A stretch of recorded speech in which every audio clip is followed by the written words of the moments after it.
नमस्कार, मैं दीपक पांडे, राष्ट्रीय प्रवक्ता भारतीय आजाद मंच।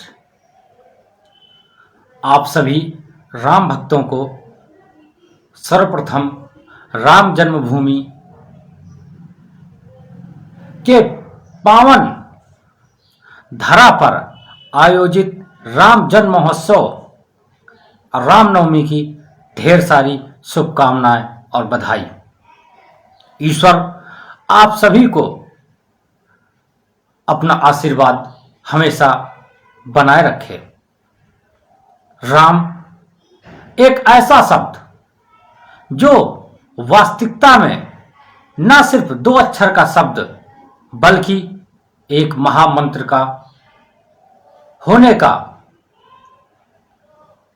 अध्याय का, धर्म का, शक्ति का बेजोड़ संगम है। राम नाम जब हम लेते हैं तो हमारे अंदर एक ऊर्जावान का सम्यक तरीके से संचार हो जाता है। राम किसी प्रमाण पत्र के मोहताज नहीं है। राम जो एक छोटा सा शब्द, यदि इसका संधि विच्छेद किया जाए तो राम प्लस आ प्लस मां, यानी राम सरातल, आ से आकाश और मां से मृत्युलोक, यानी राम ब्रह्मांड के तीनों लोकों में व्याप्त भगवान विष्णु के 7वें अवतार हमारे मर्यादा पुरुषोत्तम प्रभु राम। राम सिर्फ नाम नहीं बल्कि उस सुंदरता का प्रतीक है, उस मात और पितृ धर्म का प्रतीक है, उस धर्म की धुरी का प्रतीक है। राम सुंदर मनोभाव, प्रिय उच्च, शांति, आकाश धरती और ब्रह्मांड का एक युक्त स्वामी राम है। राम को संस्कृत में यदि कहा जाए तो रमते सर्वथा इते रामा, यानी राम सभी जगह व्याप्त हैं। राम सर्वत्र पूजते, यानी सब में पूज्य हैं। राम मर्यादा के प्रमुख और मर्यादा के वह अभिन्न प्रथम दृष्टि हैं, जिस मर्यादा से उन्होंने अपने माता पिता यानी पितृवचन को निभाने के लिए, पिता के उस वचन को और माता के उस क्या कहते हैं वचन को निभाने के लिए अपना राज तिलक का समय का त्याग करके नंगे पैर राम राज्य योग स्थापित करने के लिए पगडंडियों के रास्ते होते हुए अयोध्या से 12 वर्ष राम तपोभूमि के नाम से विख्यात हमारे चित्रकूट धाम में निवास किया। राम नाम जब हम लेते हैं तो संभवतः आज की दृष्टि से देश में एक बवाल सा मच जाता है, लेकिन उस समय की यदि मैं बात करूं, त्रेता युग की, जब राम जन्म हुआ तो पूरा ब्रह्मांड उनकी किलकारियों से गूंज उठा था। संभवतः उस समय भी राक्षस प्रवृत्तियां थीं, और यदि उस त्रेता युग की कल्पना आज के कलयुग से किया जाए तो हमें 2 चीजें पर समन्वय मिलता है और बराबरी मिलती है कि त्रेता युग में भी जब भक्ति, शक्ति और धर्म की ध्वजा फटाका बुलंद होती थी तो राक्षस कुल में कहीं ना कहीं आताताइयों में वाद विवाद उत्पन्न हो जाता था,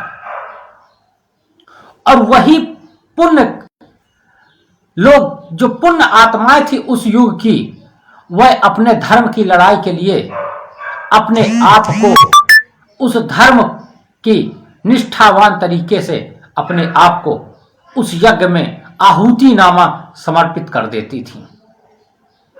आज वही युग कि कुछ समय दशा बदल गई, नाम बदल गए, स्थान बदल गए, लोग बदल गए, मगर वह राक्षस प्रवृत्ति के व्यक्ति आज भी हमारे धरातल पर सेम स्थिति पर उत्पन्नित हैं और उसी प्रकार से धर्म की जब जब ध्वजा फटाका फहराई है जगत में, तब तब उनके यहाँ भूकंप, सुनामी जैसे हमले हुए हैं।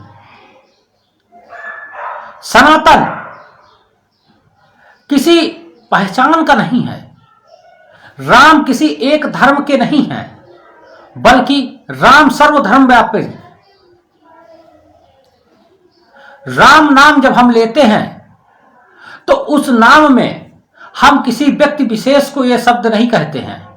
हम संभवतः यदि कोई हमें प्रातः, सायं, अर्ध, दोपहर के समय कभी भी कोई व्यक्ति हमें मिलता है तो हम उससे यदि प्रेम से राम नाम कहते हैं तो वह राम का नाम हमारे अमुक जीवन में हुए पापों को विनाश करता है और हमें पुण्य की ओर एक कदम आगे बढ़ाता है।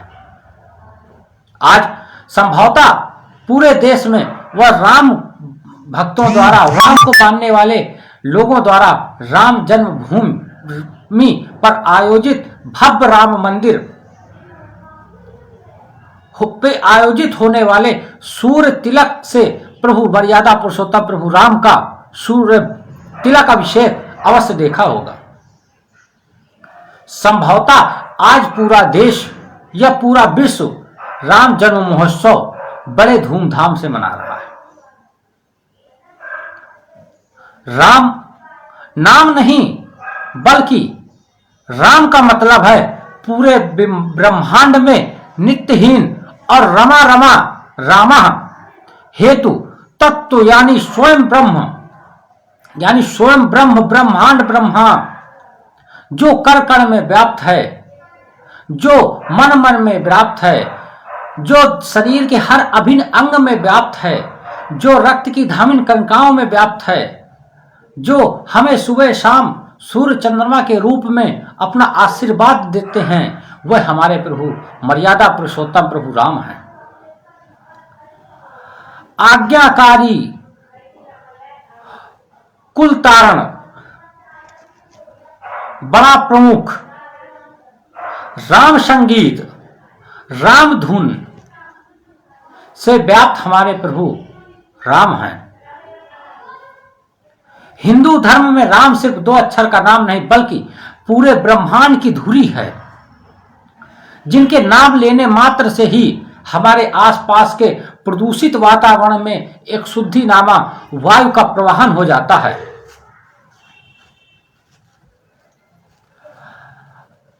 राम का यदि कुछ अक्षरों में यदि हम राम को बांधने की कोशिश करें, यदि राम को हम व्यक्ति विशेष के धागे में फिरोना चाहें या हम कहें राम को व्यक्ति विशेष धर्म के फूलों में समर्पित करना चाहें तो ऐसा नहीं है। राम किसी व्यक्ति विशेष के नहीं बल्कि हमारे प्रभु राम भक्ति विशेष के हैं। हमारे प्रभु राम सर्वधन व्यापी प्रभु राम हैं। उनको भक्ति का धागा में फिरोए हुए भक्ति सागर के लज्जित फूल और भक्तिमय वातावरण में एक छोटी सी भक्ति की भेंट स्वीकार करने वाले हमारे प्रभु राम हैं। राम कलयुग में कोट कोट राम नाम आधारा। यदि कलयुग में आप अखंड पाठ करें, अखंड भक्ति भाव दिखाएं, अच्छी बात है, लेकिन यदि आपके मुख से राम का नाम नहीं निकल रहा है तो ऐसी भक्ति, ऐसी कथाएं आपको शोभनीय और पुण्य की ओर नहीं ले जाएंगी। आजकल मैं उस चीज की भी निंदा करता हूं कि आजकल भक्ति सागर में विभोग, जब राम कथाएं होती हैं, भागवत महापुराण होते हैं, जब व्यासपीठ पर बैठकर हमारे कथावाचक जब इन कथाओं को श्रोतागणों को, भक्तगणों को जब सुनाते हैं, तो उसमें भक्ति भाव की मुझे कहीं सी तनिक भी रति नाम भी भक्ति की लालसा नहीं दिखती है। उन व्यासपीठ पर बैठकर महात्माओं द्वारा राजनीतिक जो परोसी जाती है, भेदभाव युक्त जो भाषण व्याप्त किए जाते हैं, ये हमारे राम नहीं हैं। धर्म के प्रचार के नाम पर विवादों को जन्म देना हमारे राम का मत नहीं था। राम तो वे थे जिन्होंने अपने दुश्मन भाई को भी अपनी शरण में लाकर भक्ति में व्याप्त कर दिया। राम तो वह थे जिन्होंने अपने दुश्मन को भी एक बार माफी के लिए प्रस्ताव भेजा। राम तो वह थे जिन्होंने इस जनता, इस संसार के तनिक मात भेद से मां लक्ष्मी स्वरूपा, जगत जननी जगदम्बा अवतरित मां सीता को वन में भेज दिया था। आज हम राम की नाम की बात करते हैं, मगर हम राम के नाम पर बात करते हैं, राम के नाम के प्रतीक चिन्हों को अपने घरों पर स्थापित करते हैं। आज के उत्सव में बहुत सारे परिजन अपने छोटे छोटे बच्चों को राम स्वरूप में सजाते हैं, वेशभूषा में उनको रखते हैं, मगर क्या हम वास्तविकता में राम के आदर्शों पर चल रहे हैं? क्या हम वास्तविकता में राम के मर्यादा के, भक्ति के, पिता के वचनों के पर, माता के उस वचन को निभाने के लिए क्या वास्तविकता में हम राम पर व्याप्त हैं? नहीं व्याप्त हैं। क्यों?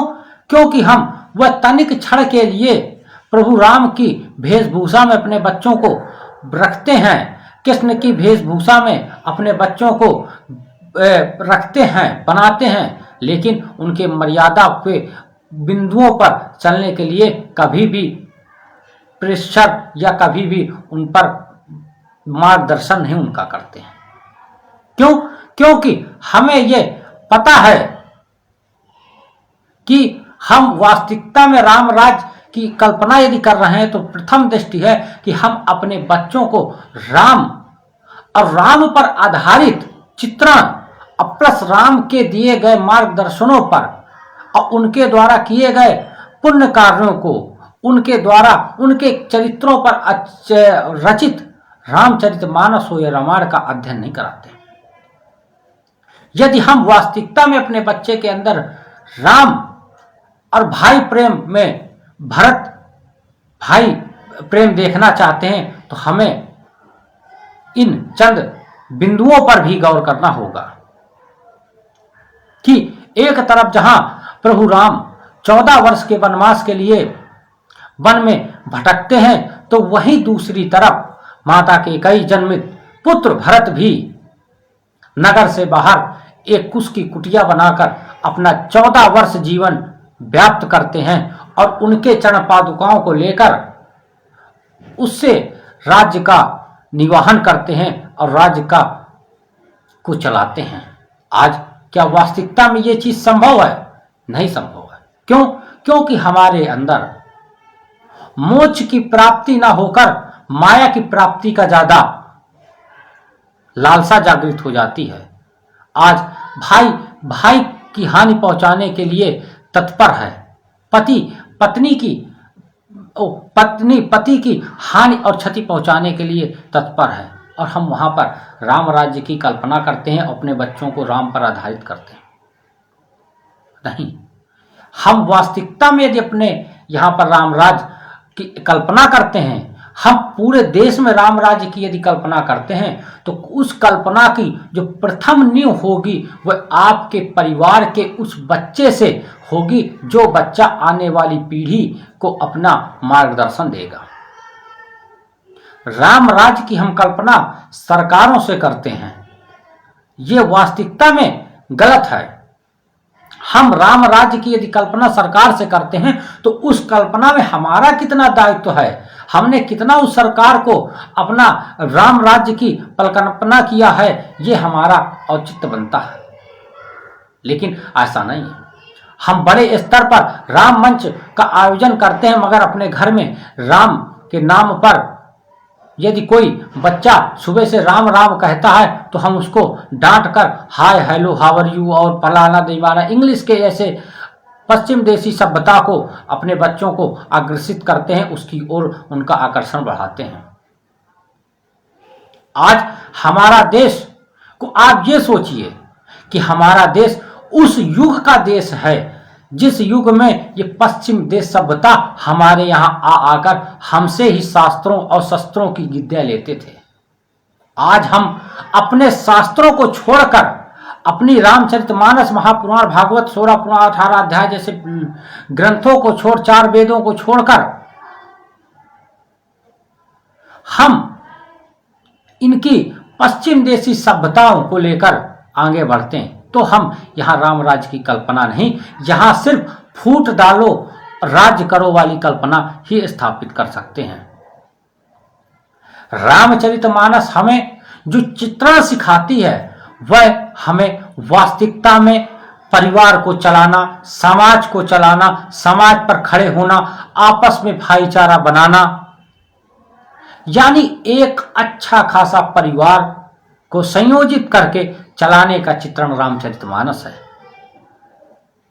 महाभारत हमें अपने अधिकारों को किस प्रकार से लेना है और उन अधिकारों में किस प्रकार से अपने आप को संगठित करके मजबूती के साथ खड़ा करना है, वह हमें महाभारत सिखाती है। वेद हमें हमारे आसपास की हुई घटनाओं को संकलित किए हुए हमारे वेद, पुराण हमारे ऋषियों द्वारा रचित किए गए भगवानों के चित्रण पर आधारित पुराण हमें हमारी संस्कृति की जिज्ञासा को लालित करके पढ़ाने की ओर अग्रसित करते हैं। हमारे विद्यालयों में बाइबल, मदरसों में कुरान, लेकिन सनातन के स्कूलों में ना तो भागवत पुराण और ना ही रामचरितमानस का पाठ होता है।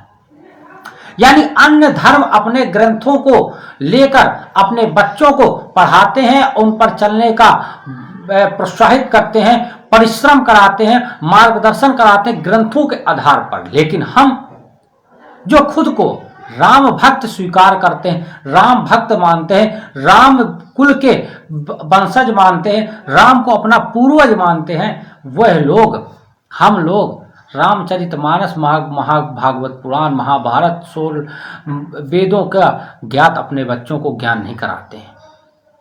हम उनके वेदों का ज्ञान कराते हैं जिनके वेदों की परिकल्पना हमारे जन्म के समय ही हुई है। हम उन वेदों की कल्पना, उन वेदों का अध्ययन नहीं कराते जिन वेदों को हमारे ऋषि मुनियों ने आज से हजारों लाखों साल पहले लिख दिया था। आपको बड़ा हर्ष होना चाहिए इस बात पर कि मर्यादा पुरुषोत्तम राम जब त्रेता युग में जन्म लिया, उससे पहले ही हमारे रामायण के रचयिता वाल्मीकि जी ने रामायण को पहले ही लिख दिया था।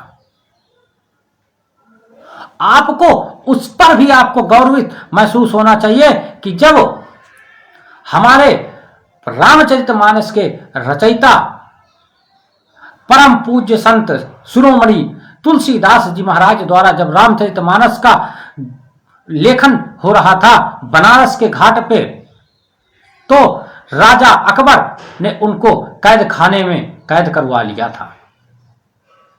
हम आज पढ़ते हैं किताबों पे कि अकबर महान था, हम ये नहीं पढ़ते थे कि किस प्रकार से जब तुलसीदास जी को अकबर ने कैद खाने में कैद करवाया तो उसके उपरांत किस प्रकार से स्वयं अजम अजरमा हमारे प्रभु बजरंगबली सनात भगवाधारी हनुमान जी प्रकट हुए और उन्होंने किस प्रकार से हमारे परम पुरुष शिरोमणि संत शिरोमणि श्री तुलसीदास महाराज जी को किस प्रकार से कैद खाने से बाहर निकाला। हम अपने बच्चों को अकबर की कब्र के बारे में व्याख्यान कर देते हैं, ताजमहल में मुमताज के बारे में व्याख्यान कर देते हैं, कुतुब मीनार, लाल किला, जामा मस्जिद के नाम पर प्रतिदिन कहीं ना कहीं पर कोई टीका टिप्पणी कर अपने बच्चों के अध्ययन पर कहीं ना कहीं एक दूषित विचारधारा को लाकर खड़ा कर देते हैं। लेकिन कभी हम ये नहीं बताते कि किस प्रकार से हमारे सोमनाथ मंदिर में एक ऐसा शिवलिंग था जो हवा में तैरता था। हम कभी अपने बच्चों को भीम कुंड के बारे में नहीं बताते हैं, हम कभी अपने बच्चे को उस विज्ञान के बारे में नहीं बताते हैं जिस विज्ञान से आज जगन्नाथ पुरी का ध्वज उल्टी हवा में उल्टी दिशा में लहराता है। हम उस विज्ञान के बारे में अपने बच्चों को नहीं बताते हैं कि किस प्रकार से आज से लाखों लाखों साल पहले हमारे वन मानुष, यदि मैं कहूं यानी वन में रहने वाला मनुष्य, जिसको आज की यदि वर्तमान भाषा में कहा जाए तो वन यानी बानर, बानर का यदि हम संधि विक्षेप करें, वन धन नर, यानी वन में रहने वाला वह प्राणी जो वन में अपने आप को निवास करता हो वह वानर है।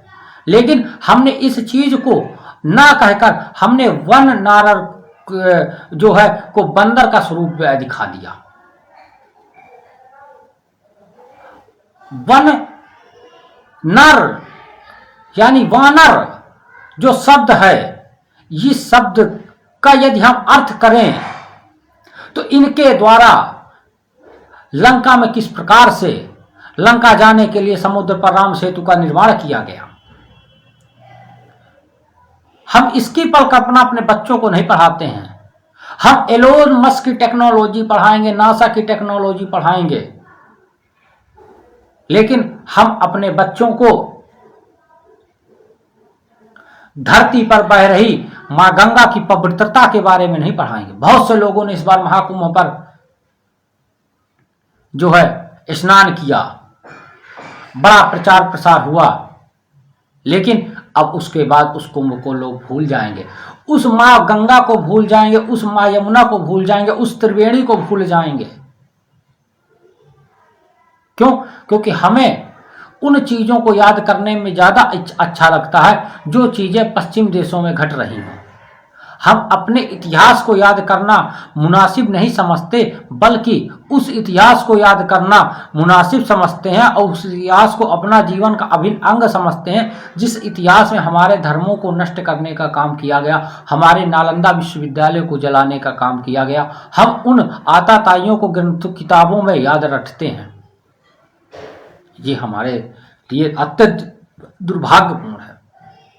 इसलिए मैं कहता हूं, राम जन्म की इस पावन अवसर पर आप सभी सनातनियों से मेरा यही हाथ जोड़कर निवेदन है कि भगवान के लिए अपने बच्चों को यदि प्रभु राम की मर्यादा का पाठ पढ़ाते हैं, अयोध्या में हो रहे राम मंदिर निर्माण के बाद हुए भव्य आयोजनों को टीवी पर या लाइव जाकर वहां पर स्वतः अपनी आंखों से दिखाते हैं, तो कृपया उनके द्वारा किए गए मार्ग पर चलकर अपने बच्चों को उस मार्ग पर भी चलने का आश्वासन दें, उस मार्ग पर भी चलाएं, अपने घरों में रामचरितमानस का पाठ कराएं। अतः मैं इसी के साथ अपनी बात को विराम देता हूं कि रमते योगिना अस्ति, यानी रमते योगिना अस्मिते सा रमा उच्यते, यानी रमते सर्वता इते रमा। आप सभी को रामनवमी की सभी सनातन भक्तों को, राम भक्तों को व पूरे विश्व ब्रह्मांड में निवास करने वाले मेरे प्यारे सनातनियों को राम जन्म की ढेर सारी शुभकामनाएं और बधाई। जय जय सिया राम, श्री सीताराम भगवान की जय।